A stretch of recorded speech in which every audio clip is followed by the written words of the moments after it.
सबका आवास यहीं आसपास है और यहीं पर किसी को पीट पीट कर मार दिया जाता है और किसी नेताओं के घर के बाहर इस तरीके से अगर हो गया और किसी को भनक तक नहीं लगी। जहां पर नेताओं का घर है वहां पर ये घटना घटी है। भवन है और उसके अंदर एक व्यक्ति को पीट पीट कर मार दिया गया। सच्चिदानंद राय के घर के ठीक पीछे ये घटना घटी है और वहां से घसीटते हुए लाया गया है। जहां एक तरफ सुशासन का टैग लगाया जाता है नीतीश कुमार पर, कहा जाता है कि भाजपा नीतीश कुमार के साथ आती है तो एकदम बिहार सुरक्षित हो जाता है। तो क्या यही सुरक्षित बिहार है? राजधानी पटना में एक बड़ी घटना घटी है और ये घटना वीआईपी इलाके में घटी है, जहां पर नेताओं का बसेरा है, जहां पर नेताओं का घर है, वहां पर ये घटना घटी है। एक बार इस नवनिर्माण भवन को आप देख लीजिए।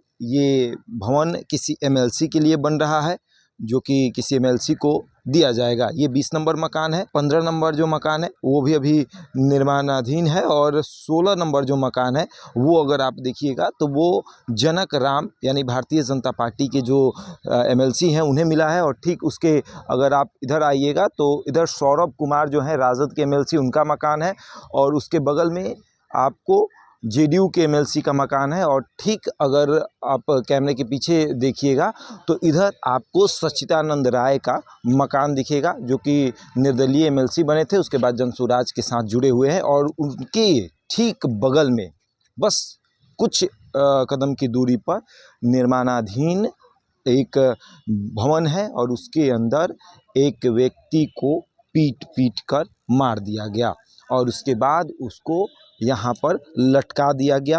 अब वीडियो तो हम आपको दिखा नहीं सकते हैं। ये मकान देख लीजिए, ये 20 नंबर मकान है, इसका निर्माण हो रहा था, इसकी काम जो है वो चल रहा था और यहाँ से मौके से मजदूर जो हैं वो गायब हो चुके हैं। लेकिन सबसे बड़ा सवाल ये है कि इतना वीआईपी इलाका जहाँ पर नेताओं का बसेरा है, यहाँ पर पुलिस की चाक चौकन जो है वो बढ़ी रहती है, यहाँ पर सबके सुरक्षा कर्मी हैं। आप देखिए तो यहाँ पर सच्चिदानंद राय का घर हुआ, वहाँ पर शिकायत केंद्र भवन निर्माण का है, वो शिकायत केंद्र है। सबका आवास यहीं आसपास है और यहीं पर किसी को पीट पीट कर मार दिया जाता है और किसी को कानों कान भनक तक नहीं होती है।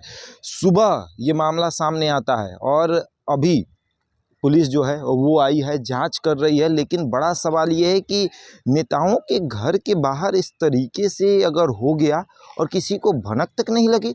जनक राम का जो मकान है उसके ठीक एक मकान के बाद जनक राम का मकान है और उसके ठीक अगर आप देखें बगल में तो सौरभ कुमार का मकान है। और जब मारा गया तो कहा जा रहा है कि सच्चिदानंद राय के घर के ठीक पीछे ये घटना घटी है और वहाँ से घसीटते हुए लाया गया है और उसके बाद 20 नंबर भवन के अंदर उसको बांध दिया गया है। और तस्वीरें इतनी भयावह है कि हम आपको दिखा नहीं सकते हैं। ये मकान है, ये बस देखिए, और इस पिलर के बगल में 20 नंबर जो लिखा है उसके ठीक बगल में उस व्यक्ति को, उस मजदूर को बांधा गया है। और इस वीआईपी इलाके के अंदर की ये घटना है। अब समझ लीजिए कि यहाँ पर सभी वीआईपी लोग रहते हैं। बिहार के जितने भी एमएलसी हैं उनका ये बसेरा है, यहाँ पर वो रहते हैं। और उसके बावजूद भी इस तरह की घटना घटी है कि एक व्यक्ति को पीट पीट कर मार दिया जाता है और किसी को कानों कान भनक तक नहीं लगती है। वो व्यक्ति चिल्लाता है, चीखता है, लेकिन कोई भी यहाँ से निकल कर नहीं आता है। तो ऐसे में राजधानी पटना में और वीआईपी इलाके में इस तरह की घटना घट रही है तो समझिए कि कितना सुरक्षित है बिहार। जहाँ एक तरफ सुशासन का टैग लगाया जाता है नीतीश कुमार पर, कहा जाता है कि भाजपा नीतीश कुमार के साथ जब आती है तो एकदम बिहार सुरक्षित हो जाता है। तो क्या यही सुरक्षित बिहार है कि एक एमएलसी के क्वार्टर, जो ये एमएलसी क्वार्टर है, आप देख लीजिए किस तरीके से तमाम जेडीयू, राजद, भाजपा आसपास है। निर्दलीय एमएलसी सच्चिदानंद राय बगल में है, उसके ठीक बगल में आप देखिए तो भाजपा के एमएलसी जनक राम है, उसके ठीक बगल में सौरभ कुमार है, उसके ठीक बगल में आपको जेडीयू के एमएलसी हैं। लेकिन उसके बावजूद भी इस तरह की घटना घटी है राजधानी पटना में और यही है सुरक्षित बिहार की निशानी, जहां पर नेताओं के घर के बाहर ही व्यक्ति को पीट पीट कर मार दिया जाता है। मेरा आप क्या सोचते हैं कमेंट बॉक्स में हमें ज़रूर बताएं। बने रहें हमारे साथ और देखते रहें द इंडिया टॉप।